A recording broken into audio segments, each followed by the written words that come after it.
I'm Don MacLean. I was born and raised in Jacksonville in the Arlington area and ran for and was elected to the first consolidated city council and served one term, and that was enough. Okay, and that was 50 years ago. Yeah, And this was your first venture into government, politics? yes. Uh-huh. And 50 years later, what do you think about consolidation? Well, I think it was a remarkable thing for the citizens to accomplish. We needed to change what we had. The existing city government was bad. The existing county government wasn't so bad so much as they were ineffective. They were not able to do what they should have done. It was getting worse and worse. The longer those two governments existed, the worse things were getting. And so consolidation of all things turned out to be just the right answer. We went up to a city up north a little bit that had already done consolidation. Nashville. I think it was Nashville, yeah. And it was a good experience for us to see what they had done.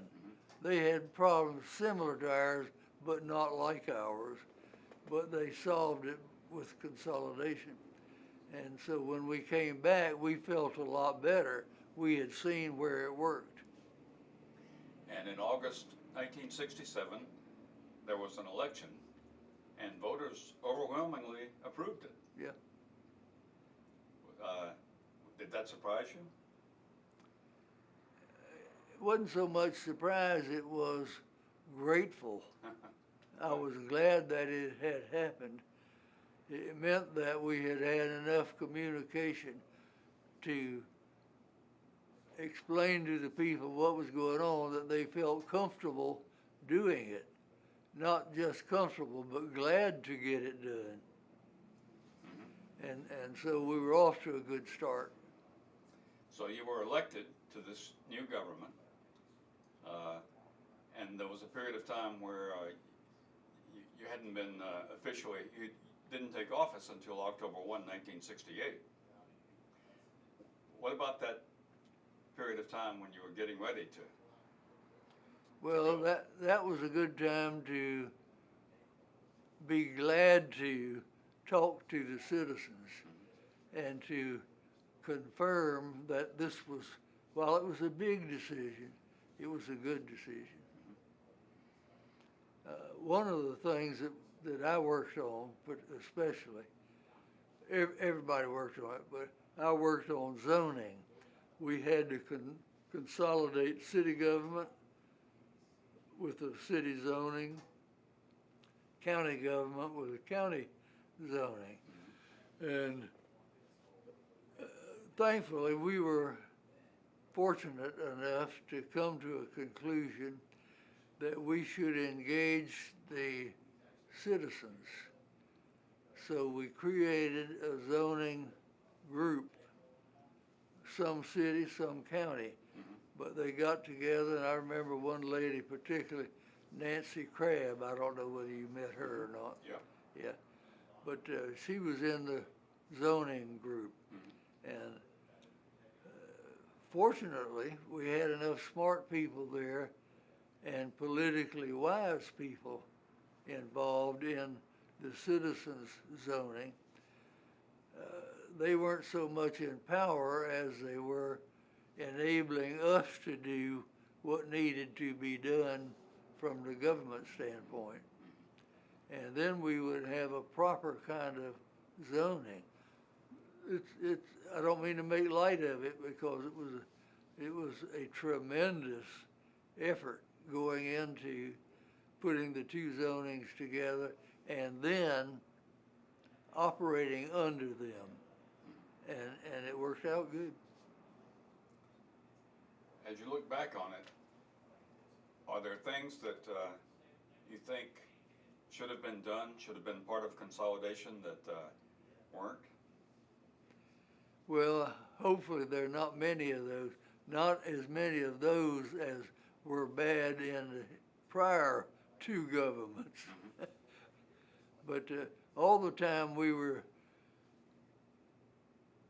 creating the new government and then operating under that new government, we were infused with what I call an acknowledgement of do what needs to be done.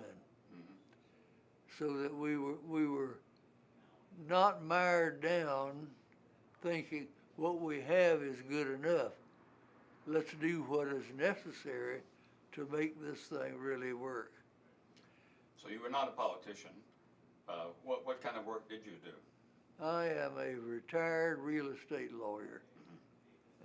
Went to the University of Florida Law School and came up here and joined in a partnership with somebody whose name you would know, Ted Grissett.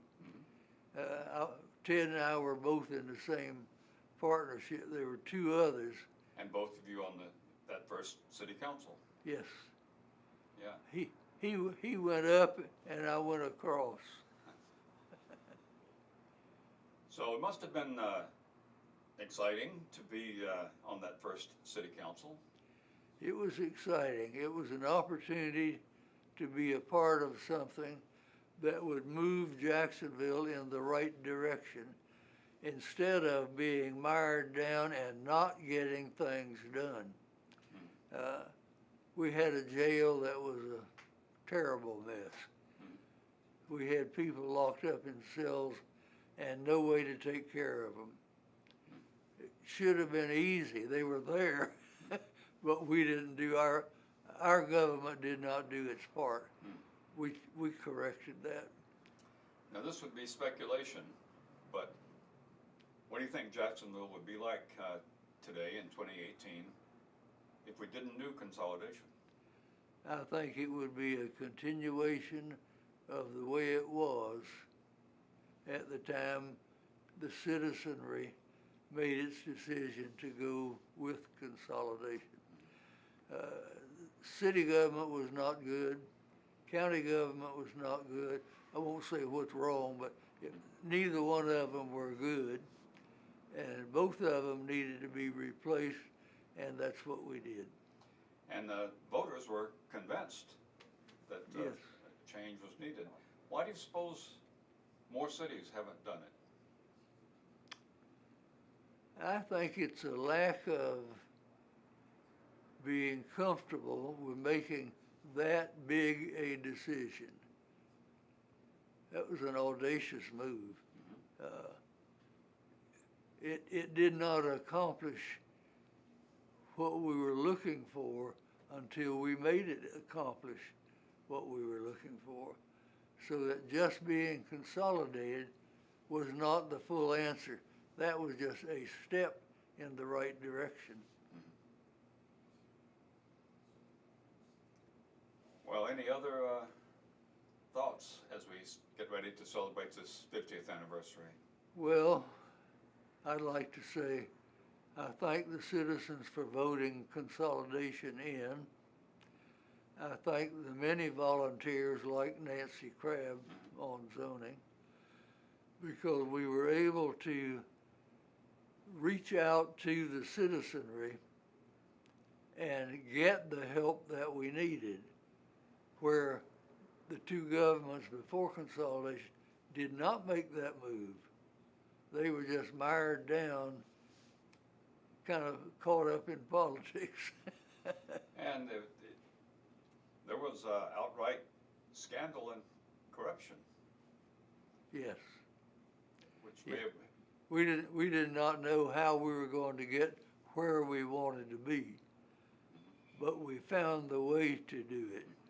And we did not separate ourselves from the citizenry. We did it in combination with the citizenry, which I think was the key to success, really. I was glad to have the help.